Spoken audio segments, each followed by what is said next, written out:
विलायत न्यूज़ में आपका स्वागत है। देश विदेश, मिडिल ईस्ट और इस्लामी देशों की अहम खबरों के लिए आप देख रहे हैं हमारा खास प्रोग्राम वर्ल्ड बुलेटिन। बुलेटिन की शुरुआत में बात करेंगे ईरान के विदेश मंत्री के भारत दौरे के रद्द होने के बारे में।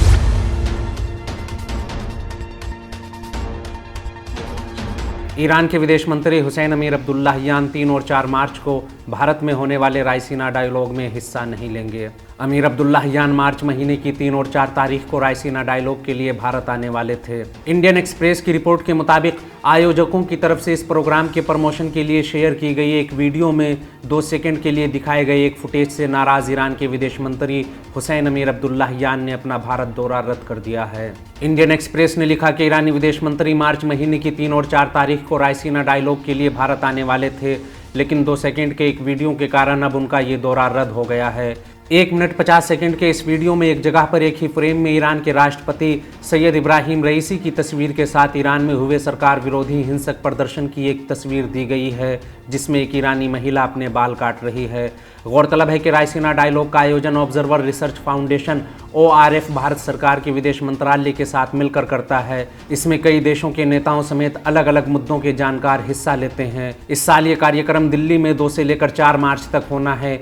इसी कार्यक्रम को लेकर महीने भर पहले ORF ने सोशल मीडिया पर एक प्रमोशनल वीडियो पोस्ट किया था। इस वीडियो में मौजूदा दौर में दुनिया के सामने मौजूद चुनौतियों और अलग अलग देशों के सामने खड़ी मुश्किलों का जिक्र किया गया है। इस वीडियो के 40वें सेकंड में एक फ्रेम में 2 तस्वीरें हैं, जहां फ्रेम में नीचे विरोध प्रदर्शन में शामिल एक महिला अपने बाल काटती है, वहीं ऊपर के फ्रेम में ईरान के राष्ट्रपति सैयद इब्राहिम रईसी नजर आ रहे हैं। सूत्रों के हवाले से खबर देते हुए इंडियन एक्सप्रेस ने लिखा कि इस वीडियो क्लिप से नाराज ईरान ने अपने दूतावास के जरिए ORF और भारतीय विदेश मंत्रालय से संपर्क किया और प्रदर्शनकारी के साथ एक ही फ्रेम में राष्ट्रपति की तस्वीर दिखाने को लेकर आपत्ति जताई। उन्होंने इस वीडियो क्लिप को हटाने के लिए कहा, जिससे आयोजकों ने इनकार कर दिया। इसके बाद ईरानी सरकार ने आयोजकों से कहा है कि विदेश मंत्री रायसीना डायलॉग में शामिल नहीं होंगे। हालांकि भारत सरकार या ईरान की ओर से इस संभावित यात्रा के बारे में अभी तक कोई भी आधिकारिक बयान जारी नहीं हुआ था। गौरतलब है कि ईरान के साथ भारत के अच्छे कारोबारी रिश्ते हैं। ईरान में हुए विरोध प्रदर्शनों पर भारत ने अब तक कोई टिप्पणी नहीं की। बीते साल नवंबर में संयुक्त राष्ट्र मानवाधिकार काउंसिल ने ईरान में कथित मानवाधिकार उल्लंघन के मामलों की जांच के लिए जर्मनी और नीदरलैंड्स की तरफ से एक फैक्ट फाइंडिंग मिशन भेजने का प्रस्ताव पेश किया गया था। भारत ने इस प्रस्ताव पर वोटिंग करने से इनकार कर दिया था। भारत के साथ ही 16 दूसरे देशों ने भी इस प्रस्ताव पर वोटिंग में हिस्सा लेने से मना किया था। अगली खबर में बात करेंगे इस्लाम और मुसलमान उम्मत के खिलाफ कल्चरल वॉर पर अब्दुल मलिक हौसी के बड़े बयान की।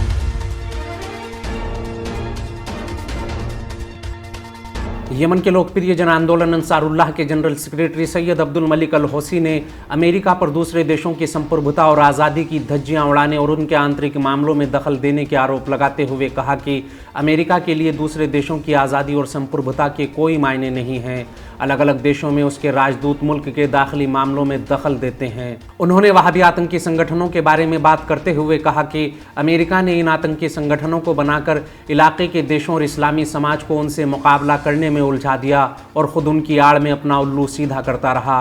फिर अपनी खतरनाक साजिशों को पूरा करने के लिए खुद इन आतंकी संगठनों का मुकाबला करने के लिए दूसरे देशों में घुस आया और लाखों मुसलमानों का कत्लेआम किया। अमेरिका अपने किराए के टट्टुओं और नादान लोगों को इलाके की जनता पर थोपे हुए है ताकि इस्लामी उम्मत को भरपूर नुकसान पहुंचा सके। सैयद अब्दुल मलिक अल हौसी ने अपने बयान के एक हिस्से में इस्लामी उम्मत के खिलाफ दुश्मनों की साजिशों का जिक्र करते हुए कहा कि इस्लामी उम्मत पर दुश्मन का सबसे खतरनाक हमला सांस्कृतिक और सकाफती हमला है। अरब और इस्लामिक देशों के खिलाफ दुश्मनों के सांस्कृतिक और धार्मिक हमले सबसे खतरनाक हैं। उन्होंने इस कल्चरल वॉर की ओर इशारा करते हुए मिसाल देते हुए कहा कि एजुकेशन सिस्टम इस वॉर का सबसे अहम हिस्सा बन चुका है। आज दुश्मन ने ज़्यादातर अरब देशों से फिलिस्तीनी मुद्दे को हटाते हुए एक तरफ कर दिया। उन्होंने कहा कि दुश्मन फ्रीडम ऑफ स्पीच के नाम पर इलाही मिशन, कुरान मजीद और इस्लामी मुक़द्दसात की तौहीन करता है। वेस्टर्न कंट्रीज़ और ज़ायोनी लॉबी मुसलमानों की आस्था को ठेस पहुंचाते हुए इस्लामी समाज में कुरान की अज़मत और मंजिलत को कम करने के लिए लगातार कुरान मजीद जलाने की शर्मनाक हरकतें कर रहे हैं। अब्दुल मलिक अल हौसी ने कहा कि वो इस्लाम के ख़िलाफ़ जारी इस कल्चरल वॉर के ज़रिए अमेरिकी लिबरलिज्म को इस्लामी समाज पर थोपना चाहते हैं। उन्होंने कहा कि इस्लाम और अरब देशों के दुश्मन बदअखलाक़ी, अनैतिकता, नाजायज़ रिश्ते और समलैंगिकता को बढ़ावा दे रहे हैं और अरब देशों पर भी दबाव डाल रहे हैं कि वो इसे कानूनी शक्ल दे दें। ये खुद मानवता और इंसानियत के ख़िलाफ़ घिनौना जुर्म है।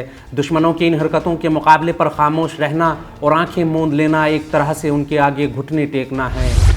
अगली खबर में कल सीरिया में वहाबी आतंकी संगठन की ओर से किए गए कत्लेआम की बात करेंगे।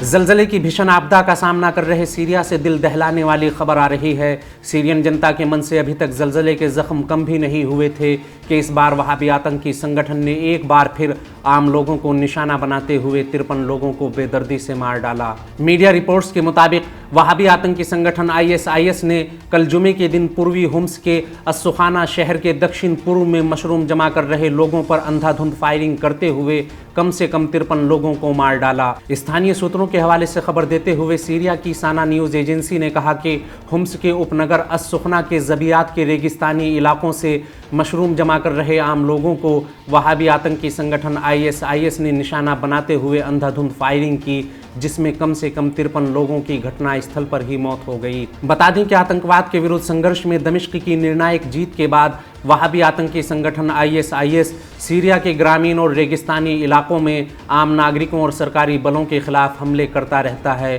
गौरतलब है कि अतीत में सीरिया और इराक के एक बड़े हिस्से पर कब्जा कर लेने वाले इस आतंकी संगठन का गठन अमेरिका ने मिडिल ईस्ट में अपने हितों को साधने के लिए किया था और इस बात को अमेरिका के पूर्व राष्ट्रपति डोनाल्ड ट्रंप खुद अपने बयान में कबूल कर चुके हैं। ट्रंप ने कम से कम 2 बार अपने बयानों में साफ शब्दों में बराक ओबामा प्रशासन को ISIS के गठन का जिम्मेदार बताया है। अगली खबर म्यूनिख सिक्योरिटी कॉन्फ्रेंस में ईरान के खिलाफ इस्राएली मंत्री के आरोपों को लेकर है।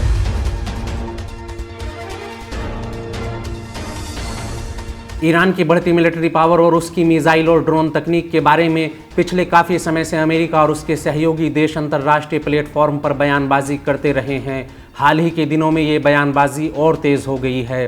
द गार्डियन ने हाल ही में ईरान की बढ़ती ड्रोन ताकत और मिसाइल तकनीक पर एक तफसीली रिपोर्ट दी। वहीं अब म्यूनिख सिक्योरिटी कॉन्फ्रेंस में हिस्सा ले रहे इसराइल के युद्ध मंत्री ने दावा करते हुए कहा है कि ईरान आज की तारीख में 50 से ज़्यादा देशों को आधुनिक हथियार सप्लाई कर रहा है। इसराइल के युद्ध मंत्री योव गैलेंट ने कहा कि ईरान आज दुनिया भर में आधुनिक और ख़तरनाक हथियारों को बेचने वाला देश बन गया है। कम से कम 50 देश ईरान के साथ हथियार सौदा करने के लिए तैयार हैं।